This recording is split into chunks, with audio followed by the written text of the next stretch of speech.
So I was sitting in my kitchen, looking out the window, and there was this baby cow in my front yard. It had gotten out of the field through the fence, which I only knew of one hole, but when I came out to inspect the fence, there's several.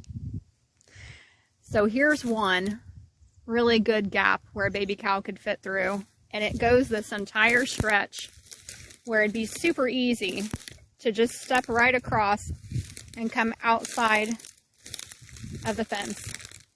And it got me thinking about how we as believers can walk away from the body of Christ. You know, this baby cow was separated from the herd. It was separated from the provision that's supplied to it. It's separated from the fellowship of the herd. And that's what happens as believers when we walk away from church, when we step away from the body of Christ. We are losing that. We are forfeiting the fellowship that comes with the body. We're forfeiting the protection that we have as a body of believers together. We're forfeiting that provision that comes. There's so many blessings being part of a local church. You know, life is hard, and we go through things, and it would be very difficult to do that alone. You know, as this baby cow was out and walking along the fence row, it was stressed. It was worried. It could not figure out how to get back, and the cows were calling out to him, but they couldn't come and save him. You know, they couldn't bring him back. So I just want to encourage you, if you're that believer that has wandered away from the body of Christ and you're missing that fellowship and you're missing the joy of being together and the blessings of being part of a local church, take a step of boldness.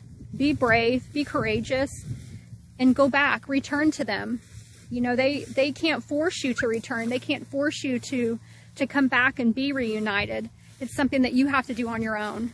And if you're a believer and you have a loved one or a friend that has strayed away, and you painfully, like these cows, you call out to them, come back. You know, you watch them and you call out to them, but you can't force them to come.